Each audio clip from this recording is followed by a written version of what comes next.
Welcome to the Builders of Authority podcast, a show committed to helping you build authority for your brand.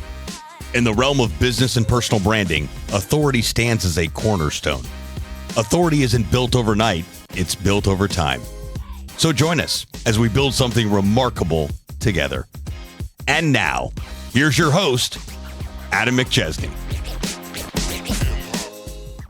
Hey, what's going on, everyone? Welcome back to another episode of the Builders of Authority podcast. We're live here at Adventure Unknown in our new office space where we're also recording our podcasts in partnership with Trueline Media Group. If you've been to Adventure Unknown, but maybe it's been a while, we have a lot of new amenities that are already here and that are also in the works and coming. Golf simulators, a new seminar room, additional co-working spaces, a lot of really awesome stuff. If you haven't been here, also send me a message. If you're in the St. Louis area, I would love the opportunity to show you a little bit about the space in general if it's your first time. So send me a message. Let's get something on the books so we can show you this awesome space. Today, doing a solo episode, so one of our guests wasn't able to show up, so did a quick audible here. And I wanted to talk about some of the things I experienced going on vacation recently as an entrepreneur. And I've created a little bit of content around some of this stuff, but I think it's a very important and not talked about enough part of business. And so I've struggled over the last almost 6 years now since going full-time in entrepreneurship to truly take a vacation without work either tied into the trip or working while on the trip. So I very strategically tried to take 2 vacations, almost back to back. We went to Disney early or mid-May, came back for a week, worked, and then went to Mexico with just Delaney and I. So the Disney trip was the 3 of us, and then Mexico was just myself and Delaney.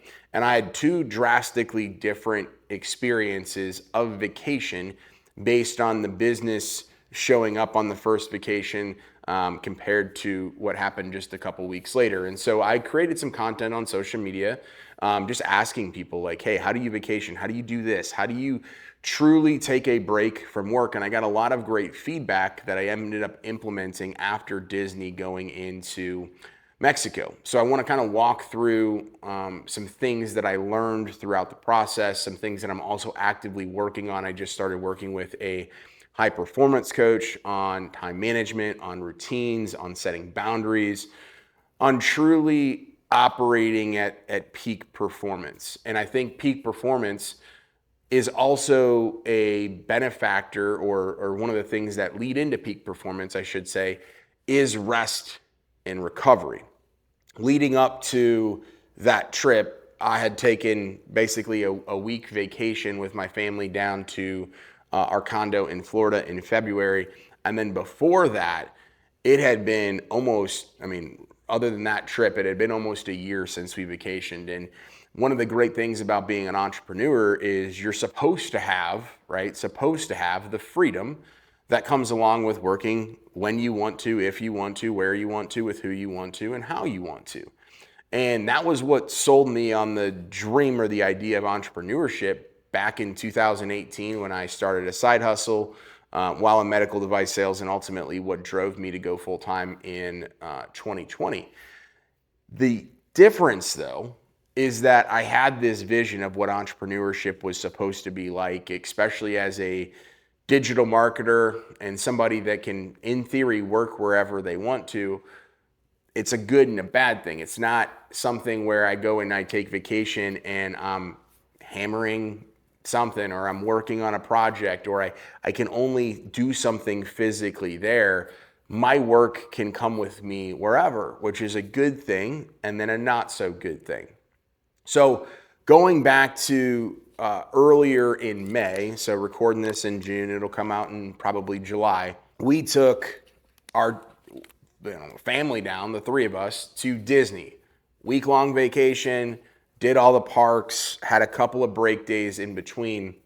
And I don't know if it was just the season of business that we were in or that week or whatever, but it felt like the moment I got to Florida on that Friday, Orlando, stuff just continued to start to pile and pile and pile. And so looking back on it, maybe there's things I could have done to set myself and my team up for success a little bit better than I did. The weekend, of course, was a nice little break of not having to deal with or handle a lot. But Monday came and it was like my email was blowing up and DMs on social media were blowing up. Team members were reaching out. Like there was a lot of stuff going on. Nothing earth-shattering, nothing that needed my attention, but it then started to consume me. I was like, hey, I'm going to just go and try to figure out how to solve these problems because that's where my mind goes. And I think a lot of entrepreneurs just say, hey, I'm going to go solve this, versus the right thing to do would have been to delegate and have the team handle it. And then if there was truly something that needed my attention, could have waited until I got back. Then the next couple of days we're at parks as well. And I'm sitting in these long lines. And because we have Murphy, obviously, and then we have Delaney, Murphy can't go on a lot of the rides. So I was standing in line so we could do the rider swap. A lot of those lines were 30, 45, 60 minutes. And I'm sitting there just bored out of my mind in these lines with all these strangers at Disney. And I start looking at my phone. I start checking my email. I start checking text messages. I start checking social media. I start checking DMs and Slack and all of these things that I shouldn't have done, right? And so there were things outside of the norm that typically happen even in a week that I'm actively working. So that was different. But then the other aspect of it was I was instigating it by jumping in and handling stuff that didn't need my attention or creating chaos for me, which completely threw me off of being on vacation as a whole. And so I came back and a lot of people joke is like, hey, especially with the little one, like you need a vacation from Disney even if you truly vacation, because you're going, you're doing all the parks. Luckily, we did have a couple break days, but it is absolutely exhausting at times. And so a big takeaway for me there is just I could have set myself up for success better. I could have set my team up for success better. I posted on social media saying, hey, I'm on vacation this week. I'm not going to be around. And of course, not everybody just looks at my content on social media. Even if they get an email response saying I'm out of office, sometimes people don't even listen and acknowledge that, right? So I needed to very drastically shift my focus, because when I went on vacation in February, it was awesome. There was stuff I was still working on in the business. We had some new employees start. I did a webinar. We were also working on some stuff at the condo. So like it wasn't a full week-long vacation with nothing work involved, but there was very few things that like popped up that needed my attention. So I thought after that trip going into Disney, like I'm good, right? Everything is going to be fine. And it wasn't. And I came back from that trip feeling like absolute shit for myself, feeling like I could have been more present, feeling like, man, there's something I'm missing about this game. And so I posted on social media the Monday I got back, and I said something along the lines of like, hey, I just spent a week at Disney. I felt like I was there, but not there. I felt like I was checked out at certain times. I felt like I could have done a better job of resting and recovering.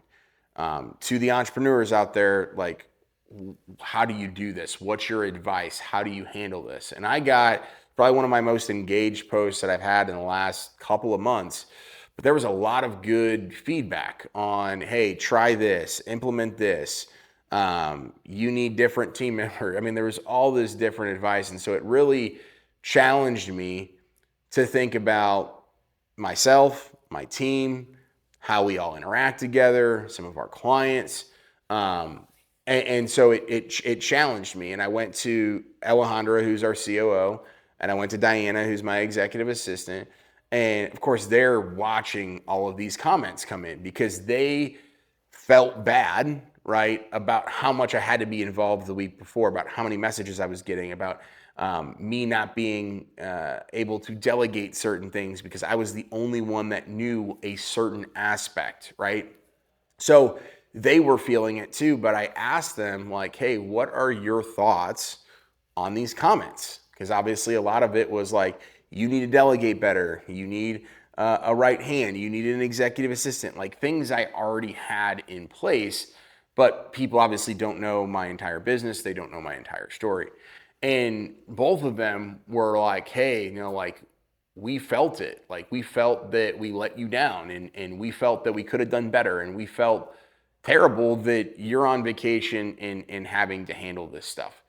And so very quickly, they took a lot of proactive and preventative measures to try to mitigate what would essentially happen the following week, which was almost next to nothing, which was awesome.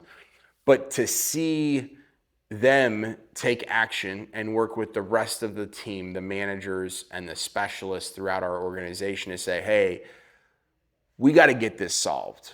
Because at the end of the day, I have 45 team members as it stands right now, 100 plus clients. We have team members that can handle literally everything, but I'm the type of person that I want to help. I want to help our team. I want to help our client. Doesn't matter who it is. Doesn't matter if it's our most entry-level employee or if it's our COO. Doesn't matter if it's our highest paying client or if it's our lowest paying client. It's helped us get to where we're at today, but I now have an entire team that is more than capable and frankly a lot better at handling a lot of those things.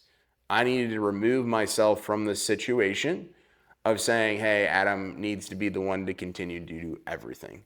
Part of that I truly do believe is that so much growth has happened in such a short period of time.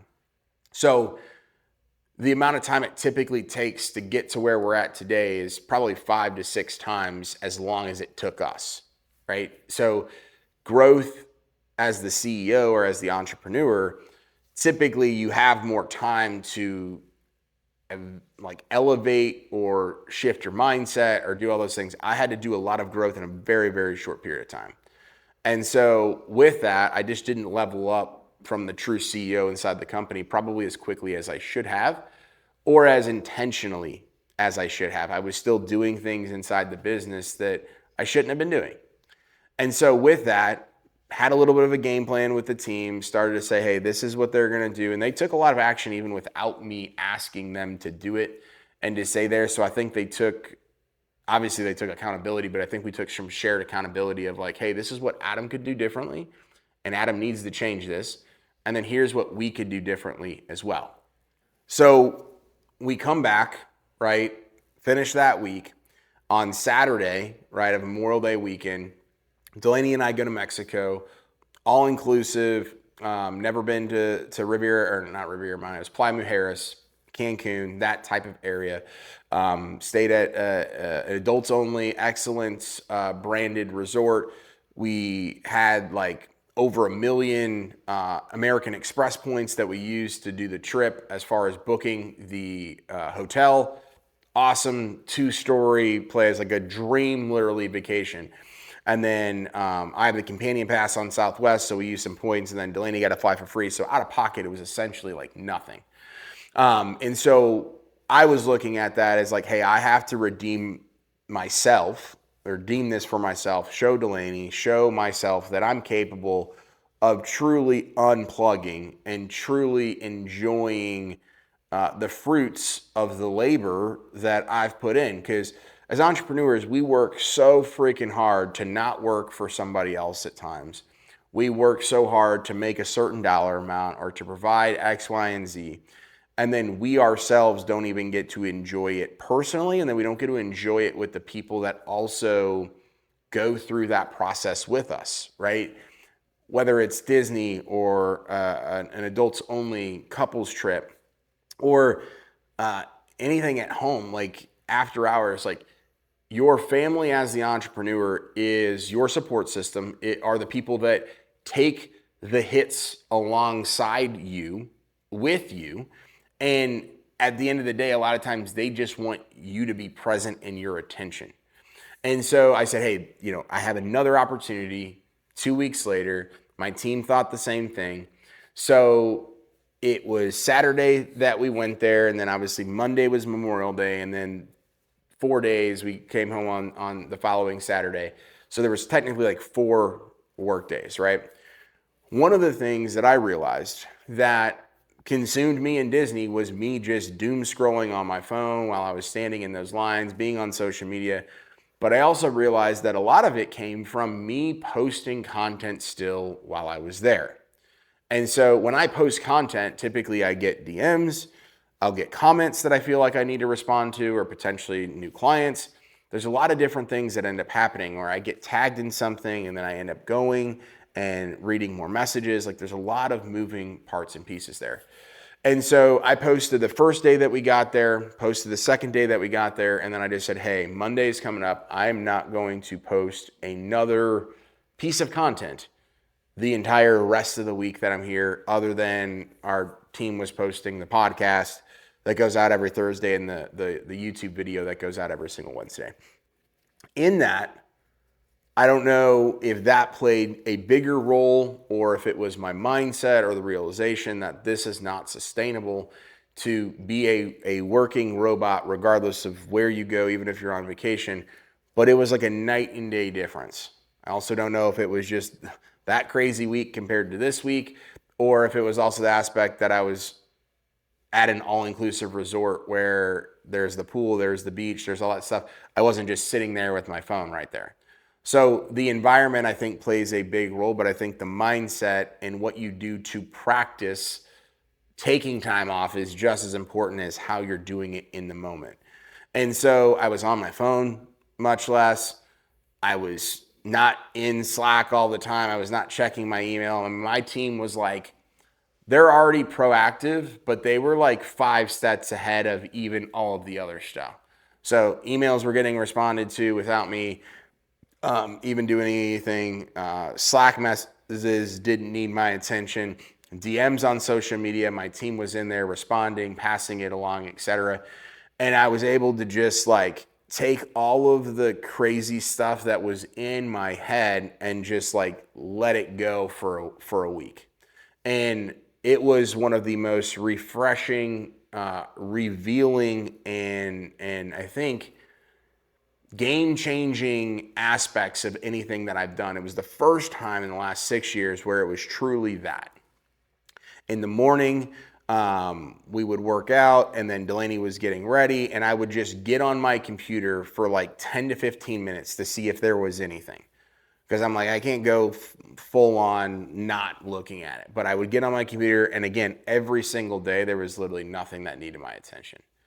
And so it was a good reminder that we can make possible what we're willing to commit to and do the work for. Doesn't necessarily have to be just taking vacation. It could be a multitude of things. But so often as entrepreneurs, we create chaos, we thrive in it, and then we love to solve the problems and take the reward out of it or take the credit for it, I guess is the better terminology for that. And that's what more solopreneurs do, not an entrepreneur with 40 plus employees and 100 clients. I cannot stay on top of everything. I cannot stay on top of every single employee. This time last year, I could. So doing that and changing that in 12 months is a massive difference. It's a huge transformation that has already happened and will continue to happen. But sharing this and talking about it, I think, is something that I don't see a lot of people doing because a lot of entrepreneurs just don't take vacation. I got multiple messages from people that were like, man, you just took 2 trips in the last 3 weeks. I haven't taken a trip in the last 3 years. As an entrepreneur, you have to schedule time. I'm not even saying if you don't love to travel and you don't love to do that stuff, which I would highly recommend you do to get out of your environment. Even doing something like a staycation, which is not nearly as effective, or going an hour away, something that gets you out of your normal routine and your normal environment is crucial to the next level of success that you're going to see in your business. The best part about coming back was there was already things that they did that week that previously I had still been doing. And I'm like, now they just proved to me, and I have the confidence and the trust that they did that without me while I wasn't there. I don't need to continue doing some of this stuff. So even in the last week and a half, I've already operated differently with a different mindset, with a different level of understanding of what's possible because I took a week off. And people need that, right? You need that to reset and recover, to analyze your goals, see what else you need to be doing, figure out if you're doing something you shouldn't be doing. And people just don't do it. So I think the reason it's not talked about a lot is because a lot of people don't do it.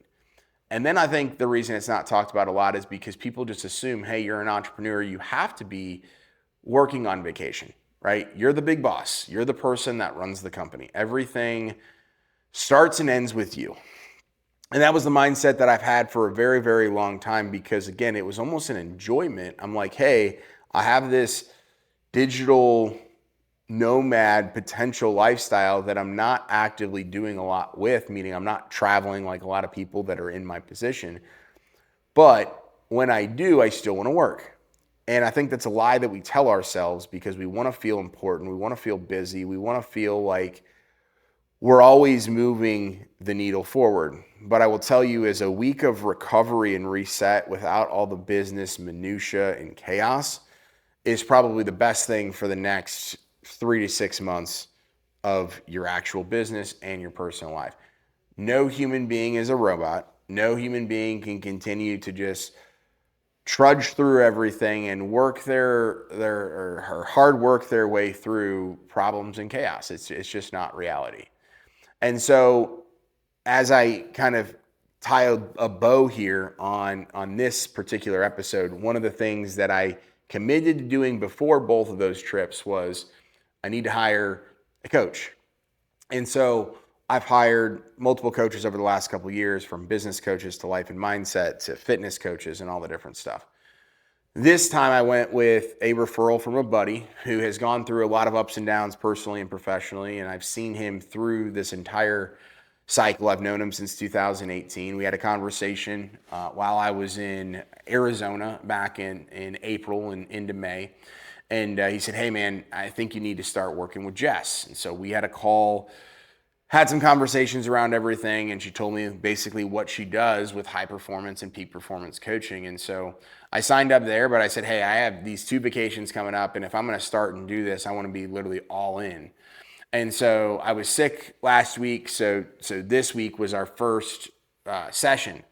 And some of the stuff that we're working on is playing off of the things that I learned, right, from taking those 2 different vacations and seeing the differences inside of the business. Because as entrepreneurs, we're not, and really any individual, we're not productive to the same level on a Monday as we are on a Wednesday, as we are on a Friday. Some people perform better on Mondays and some people perform better on Fridays. Some people perform better before noon. Some people don't even like waking up until 7 or 8 a.m. Some people perform better late at night or in the afternoon. I have kind of generalized everything together just to say, hey, here's when I'm working. I'm kind of structured in some certain areas, but for the most part, it's like, let's just go do it. And so we're working on a lot of those things, working on time management, we're working on setting boundaries, both personally, professionally, with my team, with my clients, all of those different things. Because if you're not in your zone of genius, if you're not in your best state when you're doing a particular task or category, you're doing a disservice to yourself, your business, and everything else, right? So if you don't like doing X, Y, and Z on Mondays, you're an entrepreneur. Don't fricking do it. A lot of times we think that working more hours or working harder is the answer to all of our business problems, and very, very rarely it is. So we're only 1 session in, going over morning routines, nighttime routines, setting myself up for success, not just picking up my phone first thing in the morning. A lot of awesome things. So I'll probably do an episode on that specifically moving forward, but I did want to build off of and share with you some of the things I'm implementing outside of just those 2 vacations and what I learned. So I hope for those of you listening, entrepreneur or not, I hope you gathered and took away something where you're like, hey, I deserve the vacation. I deserve something. I deserve to have time to reset and recover. And I don't have to just work harder to get what I want. I don't have to drudge my way through life and business because it's what I thought that I needed to do. There's another way to do it, and I'm actively working towards that. So I hope you got value from today's episode. If you're watching this on YouTube or listening on the podcast platform of your choice, make sure you subscribe, download the episodes, share this content on social media. It definitely helps get some of this information out that people need to hear that isn't often not talked about nearly enough like we talked about here today. So thank you so much for watching or listening to today's episode. We'll see you next week. And remember, authority isn't built overnight, it's built over time. Thanks so much for tuning into this episode. We sure do appreciate it. If you haven't done so already, make sure you're subscribed to the show wherever you consume podcasts. This way you'll get notifications as new episodes become available. If you feel so inclined, please leave us a review. We sure do appreciate it. Until next time, friends.